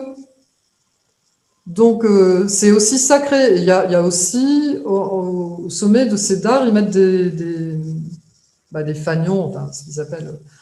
Donc, mais ça s'appelle le toug chez eux. Bon, tout ça, enfin, je veux dire, ça nous amènerait trop loin. C'est pareil, j'en parle dans le livre, je l'explique. Mais oui, ce fil-là, sur lequel marchent les chamans, c'était un saint, enfin, d'ailleurs, il a été assassiné, donc c'était un martyr. Il a été assassiné par les Arabes qui ont conquis la Sobiane à ce moment-là et de façon très violente. Ah ouais. Donc, ils ont assassiné Et le rythme du Oui, tambour, en fait, comment? le rythme du tambour Parce qu'ils ont. est Ouais. une chose, mais les instruments de musique à cordes, est-ce qu'on peut avoir la même réaction physique par rapport à cette musique? Qu'est-ce que tu appelles réaction physique? Le rythme du tambour, quand même, il y a des moments où on décroche un peu, comme pareil, de euh, communication. pardon? On Donc, découvre. c'est pas du tout pareil. C'est pas du tout pareil. C'est un instrument à cordes. Il y a les Justement, instruments- on n'a pas du tout la même réaction. Alors, quelle est la Je différence pense pas pour que la perception? Non, mais ce qui est important, c'est le chant. C'est pas tellement Si tu veux, la doira, c'est pas comme dans les tambours chamaniques sibériens, par exemple, où là, avec les battements, tout d'un coup, les gens partent en transe, se transforment en loup, comme Corinne Sombra. Enfin bon, on part dans un autre monde. Alors que là, non, pas du tout. Il y a le chant, il y a c'est le chaman qui voyage, qui raconte ce qu'elle voit pendant son chant. Elle voit le monde invisible, donc elle est entrée dans le monde invisible. Mais l'audience, elle écoute, enfin, c'est pas, ça provoque pas la transe. Oui, elle joue pas sur le même rythme, en fait. Oui, d'accord. Je pense même que le rythme, enfin, si, le rythme, à un moment, elle accélère, mais alors, quand même, ce qui est important, c'est que ces chants, c'est assez impressionnant. Mais comme disait Brigitte, les manasji, c'est des centaines de milliers de vers, et ils s'en souviennent par cœur. Bon, là, c'est quand même beaucoup moins, mais c'est pas mal. Et à chaque fois, c'est à peu près les mêmes paroles, les mêmes vers, les mêmes. Comment elles s'en souviennent, comment les paroles leur sont venues. Tout ça, elles te disent que c'est pendant leur retraite, leur chilla, 40 jours, de jeûne où elles s'enferment, elles ne voient personne. Les paroles leur viennent, elles leur sont données par les fées. Voilà. Donc, c'est un peu ça la transe. Un peu comme les manasji, justement, qui ont des paroles. Bon, c'est vrai que se rappeler de. Je ne sais pas combien il y a de vers, mais 500 000 ou. C'est la plus longue épopée du monde. Mais je voulais rajouter une chose sur le tambourin. Le tambourin de la chamanesse, là, comment elle s'appelle comment vous l'appelez? Avluda, Oui, celle du film. oui, celle du film. Ouais. Moi, je vois des analogies avec le tambourin du tamba chez les tamans que j'ai étudié, parce que le tamba, le tamba, en fait, on pourrait dire c'est un généalogiste, c'est un historien des coutumes, et c'est quelqu'un qui fait des longs récitatifs en rythmant avec son tambourin. Alors, son tambourin, il est fait d'une peau de chèvre tendue sur un cercle en bois, et il y a 32 dents qui sont celles. Bon, alors il y a toute une histoire, bien sûr, du tambourin. Il y a toujours une histoire d'origine. Voilà, donc le démon Madhukaidap, le démon du monde sauvage des Védas. Donc il est relié par ça au monde sauvage, enfin un monde, voilà. Pardon? Et lorsqu'il rythme son tambour, eh bien, il tape sur la peau même du démon, etc. Voilà. Mais en même temps, il récite, voilà, ce qu'il récite, il n'entre jamais en transe, le tamba. Il n'entre pas en transe. Et les chanteurs que j'ai vus dans des yourtes avec des komus, il y en a aussi au Kyrgyzstan, chantent l'épopée de Manas, et il y en a certains qui s'accompagnent du komus. Ça dépend tout des régions du Kyrgyzstan, en fait. Tout à fait, oui. Voilà. Et ils n'entrent pas en transe non plus. Non, je pense qu'ils sont dans un état, Oui, un autre état. Ils sont en lien avec le monde invisible, en fait. Je pense qu'ils voyagent, ils sont dans leur monde invisible, sur leur route. Oui. On a toujours tendance à parler du monde invisible d'une manière un peu. Enfin, moi, ça m'amuse parce que quand on va au théâtre, on voit des acteurs très inspirés. Ils sont aussi en communication avec le monde invisible. Ah bon. C'est-à-dire que, voilà. Non, ce qui nous donne des indications sur l'histoire des chemins dans les mondes de l'au-delà, comme dirait Descola, etc. C'est le thème de la voix. Moi, ça m'a beaucoup frappé aussi dans ce que vous avez décrit. L'importance du chemin, oui. Oui, oui. Voilà. Alors, n'oubliez pas qu'il y a toujours cette question du fameux chemin blanc, le lamden, qui est le chemin que les morts suivent après la mort dans le monde bouddhique, qui les emmène pendant 49 jours, donc du monde progressivement vers le paradis ou vers le nirvana, etc. Donc, le lamden qu'on fait dans le rituel funéraire. Il y a le chemin du bardo, qui est décrit aussi, et c'est mongol tout ça. Ouais. C'est d'origine mongole. Ouais. Voilà. Donc, il est évident qu'il y a des racines, enfin, en tout cas, faire des rapprochements entre. Ah oui, ça c'est sûr. Et ce serait vraiment intéressant de creuser tout ça. Mais là, par exemple, le chemin, alors, dans les paroles du chant, c'est toujours la phrase qui revient le plus, c'est Yol Beringlar. Ça veut dire donne-nous, ouvre-nous la voie, donne-nous la voie. À un moment, quand on les voit, elles marchent physiquement vers les cuisines. Donc, on voit toute une ribambelle de femmes. Ah oui, c'est des femmes. C'est pareil, elles sont en train de marcher sur le chemin. Et quand elles reviennent, la chamane interroge la jeune fille et elle lui dit alors, comment c'était? Votre chemin est ouvert? Est-ce que vous vous sentez plus légère? Votre route s'ouvre? Voilà. Et puis dans les anciens chants de Barchi qui ont été relevés, je sais pas, par Castagnier au début du siècle dernier, là c'est clair, ils sont sur leur chemin. La Barchi Mavlouda, quand elle commence son chant pratiquement, bon, elle fait une prière musulmane et après elle dit, avec mon tambour dans les mains, enfin ma doira dans les mains, je me mets en route en me lamentant. Enfin voilà, elle se met en route. Elle dit, je vois des fées sur le chemin. Donc, elle décrit son voyage, en tout cas, elle le décrit. Donc, c'est chamanique, oui. Oui, enfin bon, moi, c'est sûr que j'ai essayé de trouver la couverture de ce côté-là, parce que c'est ce qui m'intéresse le plus. Oui, je pense qu'il y a des influences, de toute façon, puisqu'on est en Asie centrale, hein, donc il y a certainement des influences, enfin, il y en a, de Mongolie, de Sibérie. J'ai envoyé, Sylvie, j'ai envoyé d'ailleurs à tout le monde 2 photos du tambourin du Tamba Tamang du Népal. Là, tu vas pouvoir comparer un peu. J'en ai un ici, là, mais il faut que j'aille dans la pièce à côté pour vous l'apporter. Intéressant, intéressant, c'est sur la photo numéro 1. Tu vois les trous dans la partie circulaire et avec les bâtons qui dépassent. Des trous, j'arrive pas à ouvrir ton fichier. Des trous dans la membrane ou Non, sur le pourtour. Ah, sur le pourtour, ce sont des trous. Oui, tu vois, donc c'est important. Il y a des pics de bois qui sont. Oui, c'est les dents du démon. C'est les dents. 32. C'est pas des Rentre pics. dedans du démon. Oui, oui, c'est Oui, intéressant. bon. Le tambour, le tambourin, là, la doira, elle a 41 anneaux. Ah, 41. Bon, alors j'avais demandé à la chamane, c'est qui, c'est quoi? Elle me dit, ce sont les chiltanes, donc les 40. Je dis, mais c'est pas possible. Si, ce sont les chiltanes. Elle m'a même pas dit, c'est par là qu'ils passent. Elle m'a dit, ce sont les chiltanes. Donc, bah, c'est un peu compliqué parce que chacun. En fait, ils n'aiment pas expliquer. Hein.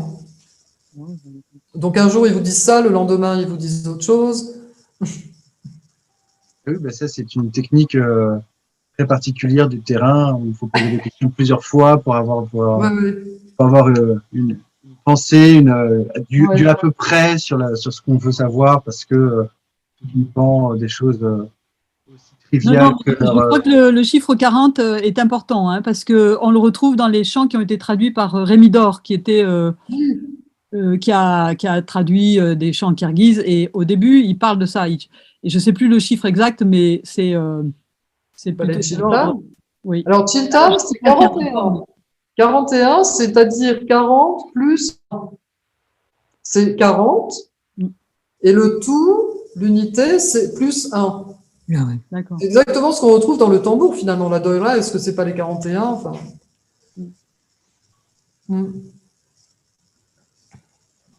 Enfin, voilà. Mais bon, moi, j'estime que j'ai beaucoup de choses encore à. J'ai plein de questions, il faut que j'y retourne. Qu'est-ce que tu comptes faire le film qui est intéressant? Est-ce que tu comptes continuer ton montage, faire un documentaire plutôt court? Enfin, Lequel? là, je sais pas, tu nous as montré des images, un film, une vidéo. Est-ce que tu as plus d'images pour faire un montage un peu plus long? Ah oui, oui, oui, oui, oui. Oui, mais tu sais, Adrien, le problème, c'est que Mavlouda ne se tient pas C'est à. top secret. Oui. Ah bah Enfin, oui, on non, en top secret, non, tu vois, mais dans un Oui, contexte universitaire, présenté à des étudiants ici et là, ça va. Mais Et oui. oui, moi j'aimerais bien, je trouve que ce serait intéressant, mais pour le moment, je te dis, elle risque quand même 5 ans de prison, donc malheureusement. Ou alors il faudrait flouter son visage, je ne sais pas si c'est possible. Mais oui, on pourrait flouter son visage. On perdrait beaucoup quand même. Ouais. On va attendre un peu que ça se tasse et que Ou attendre, oui, voilà, que ça se tasse, Ouais. que les gens vieillissent, j'en sais rien. Donc tu comptes retourner là-bas Bah, quand on pourra voyager un peu mieux. C'est un peu, là, je suis un peu bloqué en Turquie, quoi. Ouais. Non, Ok. non, non. Bon. On a Merci. fait le tour du sujet, je pense. Oui. On va peut-être lever la séance, à moins que Brigitte ait encore des questions à poser. Non, non, non, non. Brigitte a toujours des questions. Elle a toujours des questions à poser, Brigitte. Mais Moi, Jacques, j'ai une question à poser, mais à Oui. François Panier. Oui, très bien. Est-ce que vous avez lu de Gilbert Rougier La musique et la transe? Il y a assez longtemps, je crois, oui. Ah oui. Mais il faudrait que je lui replonge, d'ailleurs. Oui, vous avez raison. Moi, je découvre ce livre et j'ai pas fini de le lire, mais tout le livre est axé quand même sur une position tout à fait négative sur des relations, disons, causales ou physiologiques que certaines personnes ont envisagées entre soit les instruments de musique et la réalisation de la transe, soit une mélodie et la réalisation de la transe, soit le rythme et la réalisation de la transe.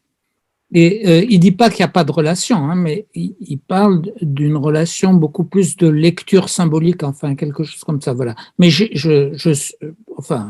moi je suis pas du tout partisan de Parce ça. que quand j'avais présenté les photos d'Adrien, on avait mis en bas un écran de télévision avec son film qui tournait en boucle.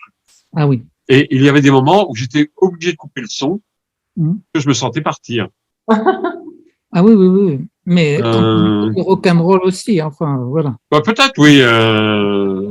Je fréquente pas l'opéra, je comprends de l'opéra. Donc, si on part sur d'autres d'autres points en opéra, on peut partir aussi, mais c'est différent. Non, mais Mais- je nie pas du tout qu'on se sente partir. Il veut éliminer l'idée qu'on se sente partir dans une relation. Pour nous, c'est immédiat, c'est-à-dire, mais lui pense qu'il y a des médiations symboliques, comme on pourrait, par exemple, entendre un slogan et on partirait, voilà, ou on aurait compris le sens d'un refrain et on partirait, voilà. Mais nous, on ne peut pas savoir si on est directement affecté par l'audition même, l'acoustique de la chose, ou si on est affecté autrement par enfin, des médiations d'associations symboliques ou pas. Enfin. Bah oui, il y a des tas de théories disant qu'à la longue, ça peut modifier le rythme cardiaque, etc. Il y a des tas de Oui, théories. Tout ça, c'est très, très compliqué oui, c'est très compliqué. à juger. En fait, on veut des fois faire des généralités, alors que c'est souvent du cas par cas, quoi. Comme c'est des problèmes de sensibilité personnelle par rapport à des situations particulières. Enfin, on part là dans des trucs très différents. On parle, c'est tout un contexte aussi. Donc, le jeu du tambour, ça a aussi une certaine fréquence, un rythme aussi, mais il faut prendre en compte le foyer qui est à l'intérieur de la maison, qui fait beaucoup de fumée, la longueur des cérémonies, la petite pièce où le son du tambour résonne excessivement, sans parler de prendre des plantes psychoactives, même juste le Roxy, l'alcool local au Népal. Mais je crois que de plus en plus, en fait, les premiers missionnaires déboulaient comme ça dans ces sociétés, dans ces populations. On voyait quelqu'un en train de trembler, donc on s'est beaucoup focalisé sur la transe, et on a mis la transe et le chamanisme tout le temps ensemble, depuis plusieurs décennies. Et je crois que maintenant, faut passer à autre chose, puisqu'on sait très bien qu'il y a des populations qui ne pratiquent pas la transe, comme vient de le dire. Les Tchépang, ce sont certains oui, certains non, mais en fait, quand on a un homme au village, on a cette posture où on croise les jambes, on se met bien droit, quelqu'un joue du tambour, et puis on va bouger. Brigitte l'a vu, et tu l'as vu aussi, Jacques. On bouge, mais c'est pas forcément une transe, c'est aussi une manière d'être en société tous ensemble, et exactement. très fin. Oui. Et j'ai posé beaucoup de questions sur la transe. Alors, il y en a qui disent que c'est juste artistique, que c'est pour un côté théâtral. Donc, il n'y a pas. Moi, je suis tout à fait d'accord. Enfin, je me demande si la transe est simplement une catégorie. Et puis, il y a beaucoup d'intellectuels qui ont classé les trans. Alors, la transe contrôlée, la transe la transe dépossédée. Alors, là, encore, si on fait la transe et la possession, c'est encore autre chose. Et puis, en plus, au Népal, il y a beaucoup plus de femmes qui sont possédées, notamment dans les cérémonies funéraires, les hommes. Mais c'est intéressant, mais j'ai l'impression qu'on n'en finit pas. Alors, plus on lit de bouquins sur la transe, et moins on en sait. Moi, j'ai vu des crises d'épilepsie. Hein. J'ai vu des jeunes chamans, j'ai vu l'initiation d'un jeune, et c'était très, très différent de ce que font les chamans, bien sûr, mais c'est vrai qu'il partait en arrière, il avait de la bave qui lui sortait de la bouche, etc. En 89, quand j'avais fait l'exposition à la Défense à l'EHPAD sur les masques himalayens, un jour, il y a un groupe il y avait des Mongoliens, il y avait des gens qui étaient un peu marginaux, disons, sur le plan psychologique, qui sont passés devant un masque, et il y en a un qui est tombé en transe ou en crise, quoi, comme, et alors, l'accompagnatrice m'a dit, ah bah oui, mais parce que ce masque a telle configuration, etc. C'est pour ça qu'il est entré elle n'a pas employé le mot de transe, c'était en l'extase de Merci Eliade. Oui, pas extase, crise d'épilepsie, voilà. Mais bon, l'épilepsie s'est mis aussi sur le plan de, voilà. Donc, mais ça aussi, c'était une partie du chamanisme, le côté malade, le côté épileptique, le côté crise. Complètement.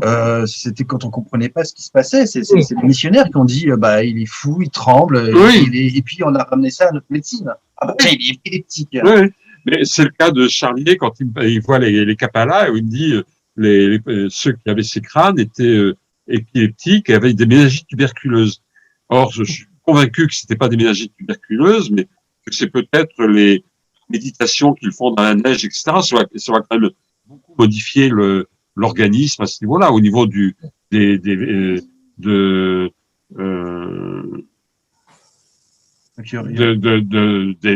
du circuit sanguin. Enfin, il doit y avoir des modifications quand même physiques ou physiologiques qui doivent être considérables dans ce cas-là, quoi, quand même. Parce que arriver à sécher 10 ou 12 draps par moins 10 degrés avec des draps qui sont trempés dans l'eau glacée, on est quand même dans un contexte bien particulier. Alors, je pompe père depuis une éternité Non, avec là-dessus pour vrai, c'est sûr. parce que alors il m'a dit bon c'est parce que en fait je lui ai montré dans un premier temps un crâne parce qu'il est complètement obsédé par les nœuds et j'ai montré un crâne et il me dit ça donc méningite tuberculeuse épilepsie. Alors épilepsie, je suis parti sur le chamanisme et je lui en parle et il me dit j'aimerais bien voir d'autres Kapalas. J'en trouve 2 dans une collection particulière, même caractéristiques, 2.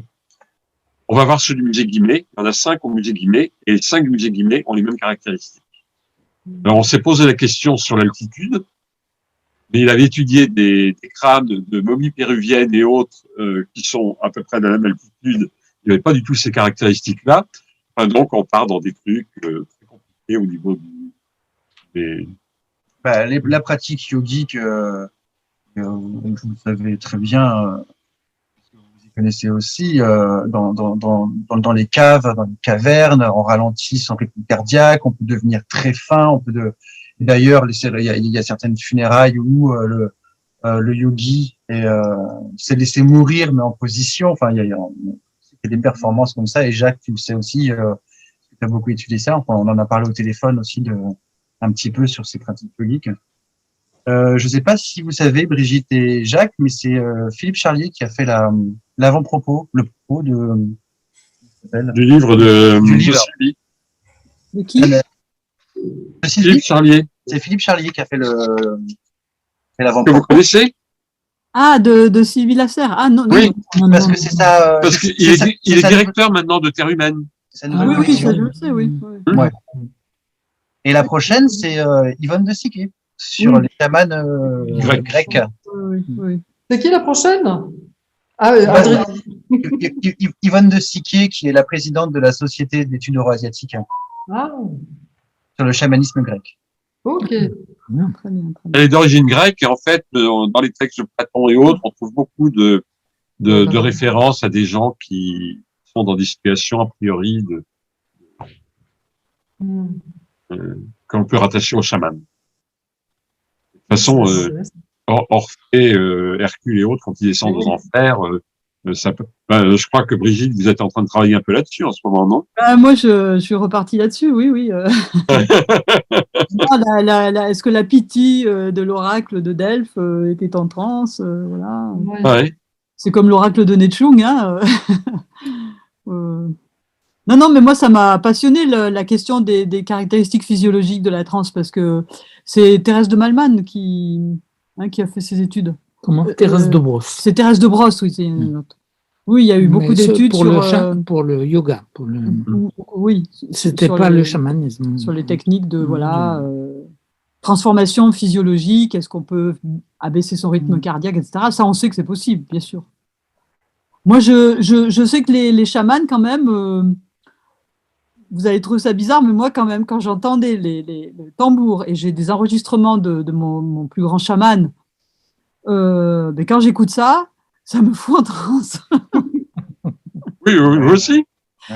Moi, ça me fait un effet. Vous Disons, ça me met dans un état vraiment. Je me mets pas à trembler, mais j'écoute ça avec une émotion absolument tout à fait différente. Non, mais moi, je me sentais vraiment décollé, quoi, comme. Je serais peut-être pas monté au 6e étage, pas sans ascenseur, mais je fais à pied naturellement. Mais quand même, je me sentais partir, quoi, quand même. Mais j'ai arrêté le truc suffisamment tôt pour ne pas partir. Donc, Ah, vous ne vouliez pas partir, vous voulez pas partir. je ne sais pas jusqu'où j'aurais pu aller. Et pour ma part, en Je sais pas 2015, ton rapport. en 2015, lors d'une cérémonie funéraire tamang qui s'appelle la Gewa, donc c'est les secondes funérailles, c'était de nuit, il y avait une danse d'un lama avec un couteau, une sorte de kukuri qui tournait autour de ce qui représentait le mort de l'autel. Et j'étais en train de filmer et je me suis mis à trembler. Ça a commencé par le bas et ça a monté et je pouvais plus filmer. Je me suis adossé les fesses et le bas du dos sur un petit arrêté la caméra. J'ai repris un peu plus tard hein, et je me suis posé la question et un ami tamang m'a vu, et on a discuté, il m'a dit tu t'es peut-être approché trop près. C'était drôle. Et j'ai vraiment tremblé. Alors ça, est-ce que c'est une transe? Est-ce que c'est une transe de possession? Est-ce que c'est juste qu'est-ce que c'est? Est-ce qu'on peut L'arthrose. Merci, merci, merci Brigitte. C'est là que ça a commencé. Ton dernier, Ouais, c'est ça. Non, mais aussi, ça arrive. Ça mais arrive. non, mais on a tous vécu des événements un peu particuliers de façon Oui, oui, oui, quand même. oui, absolument. Voilà. Bon, ben, merci Sylvie, c'était vraiment très intéressant. Donc Adrien va nous mettre ça noir sur blanc pour le mettre sur le site. On verra ça pour que tu donnes ton avis avant. D'être reposé. Et oui, bah, je te dis, pour ceux qui seraient intéressés de voir le film plus tard, qu'ils me contactent. Bah, surtout le film hongrois dont tu parlais, est-ce qu'il y a, Oui. Ouais. il y a un lien quelque part? Est-ce qu'il existe? Il m'a envoyé un lien. Je vais le retrouver et je vais vous donner ça. Ok. Ah ouais, avec plaisir. Oui, il m'a envoyé un lien. Il faut que je le retrouve parce que je voulais le revoir, ce film. Je crois que c'était. Mais encore une fois, c'est un tout petit. Ça dure pas longtemps, mais enfin, on voit. Ah, mais c'est un témoignage énorme. Ah oui, complètement, oui. Ouais. Ouais. Ok. Merci. Bon, bah, merci. Namasté à tout le monde. Lasso. Merci bien.